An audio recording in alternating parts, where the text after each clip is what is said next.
What's up, online teachers? How's it going? I'm excited about today's post because it's something that I've been dealing with lately. You'll find out about it after the bumper.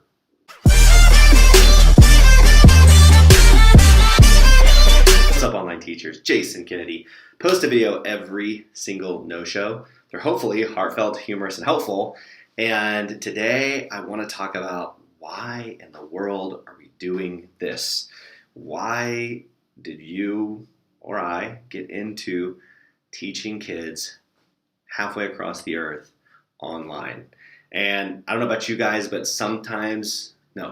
most times, it's easy to lose sight of why in the world we're doing this. Like, why did we start this? Why did we get into this? Maybe at first it just kind of was something that like, oh, that would be a great way to earn a little extra money. And then all of a sudden we find ourselves in the middle of Facebook chats and of different blogs and watching YouTube videos and doing all this online teaching stuff. And it becomes this all-consuming part-time job. And the real question is why do we do this? And what I'm finding is, and with a lot of my colleagues and maybe many of you, I'd love to hear from you in the comments below, is at some point we lose track or we lose purpose of why we're doing this, and everything starts to go bad. Things start to be difficult. I kind of made a list here of things that I would say of like little, maybe they're warning signs of online teacher burnout. A few for me is when I don't actually care about the kid on the other side of the screen learning English at all. That's pretty sad. I mean, these kids are paying money and they want to learn English, and most of my students, I don't know about yours, but they have a pretty good attitude and they want to be there. And the fact that I'm just kind of begrudgingly going through slides is a sign that maybe I've lost purpose of why I'm doing this. Another one is another warning sign is that you pray and you hope for no-shows, and then you get really mad when the student shows up. I mean, we all do this. I mean, granted, if the student shows up at minute 22, that is annoying. But I'm saying, you don't see that they've entered the class, and you're like, oh, maybe they won't. Oh, they're here. Dang it, I have to teach a class, It's like, well, you signed up to teach classes and kids. So if you're hoping and wishing and praying for every single class to be a no-show, probably a sign that maybe something's off. Maybe you're not doing it for the right reasons. Another one is as if you're not having fun.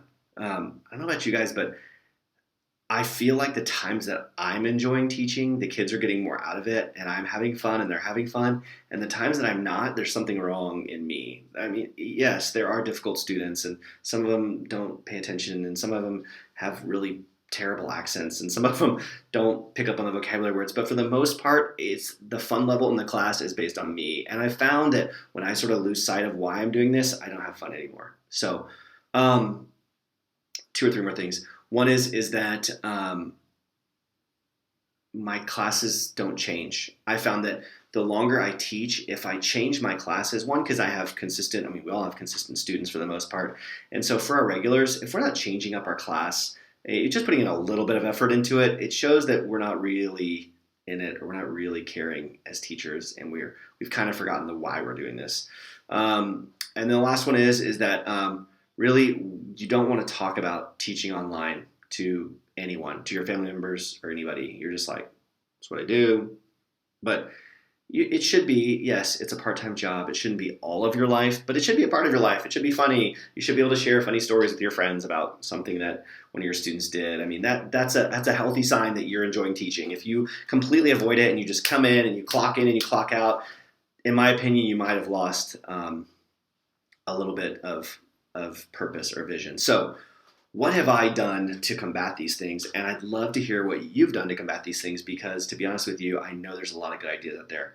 So first and foremost is I made what I call a vision page. It's a page, and I'll show it to you right now, of why I'm doing this. Why did I get into this? What's the purpose of this? What am I going to spend this money on, this extra money that I'm making? Do I care about making an impact or not? And so I would highly, highly, highly encourage you, if you're just starting out or maybe you've been teaching for a while, to make one of these pages. I'll show you mine right now. I'll flip you over and I'll show it to you and I'll walk you through it. It'll be really quick, but hopefully it'll be helpful. Okay, so basically here it is. It just says at the top, why are we doing this? Now I put we because it's me and my wife are doing this. So first and foremost, I personally think it's really cool to have a global impact. I think it's amazing that we get to actually impact kids' lives halfway across the earth. I think that's an honor. I think that's a privilege. I think that's really, really cool. I have had the fortune of traveling a ton of my life. I grew up overseas, and I've lived overseas all throughout my life. But really being able to touch multiple continents in one day by being able to impact and influence people, I think that's really cool. So I put that one at the top. I want to make sure that I'm remembering that and I'm keeping that in front of me of, hey, I'm having a global impact. This is really cool. Second one is the big one, and that's to pay off our house in 5 years. Now you're wondering like, oh, are you 5 years away? No, we're like 20 years away. So this is like heavy push. If we did this, this would be amazing. And to be honest with you, it's high motivation for me. I see all those monies that those mortgages and banks are making, and it drives me insane. Next, pay for our 3 girls' weddings. Yes, I have 3 girls. Actually, I have 4 kids, 3 girls, and the oldest one is 12, and the youngest one is 7, and I can just foresee these wedding bills already piling up. And so I thought, you know what? It would be cool to just put a little bit of money away from that. And the last is to go on a yearly vacation. To be honest with you, our incomes right now don't actually cover, I mean, they cover our bills and they cover our lifestyle, but really when it comes to anything extra, like fun, like a family to go on a vacation, we really want to do that. So I put this up, I keep this right, just kind of right in front of my face so that when I'm in between classes or I'm looking at something or I'm doing something, I'm not going, oh, I can't believe I'm doing this. Oh, I'm like, that's why I'm doing it. Exactly why I'm doing it. It makes so much sense. And to be honest with you, that helps so much with teacher burnout. A couple other things is to take some time off. I know with some of the changes in the way that online teaching is going right now, taking time off is more difficult, but I'll say this, a day or two can go a really long way. I took off yesterday, didn't teach at all, and it was awesome. It was a Saturday and just hung out, chilled. Yes, it cost me some money. Yes, I'm going to have to make up for it. That's fine. But man, it just clears your head. It clears your mind. It clears your brain. My kids appreciated it a ton, obviously. Third one is practice being thankful. This is good for me in general. I don't know. I find myself to be what I call a default complainer. I'll find something to complain about, but I usually don't find something to be thankful about. So I've been trying to do that this year, 2020, the year of thankfulness. What am I thankful for? Oh, I'm thankful that I get to do this. I'm thankful that, somebody posted on one of the chats, we were talking about some of the pay scale changes and stuff. And so, I'm really thankful that I get to work in my pajamas, and I'm like, it's true. We get to have a part-time job in our pajamas, which is really cool. Fourth thing is to balance your hours out.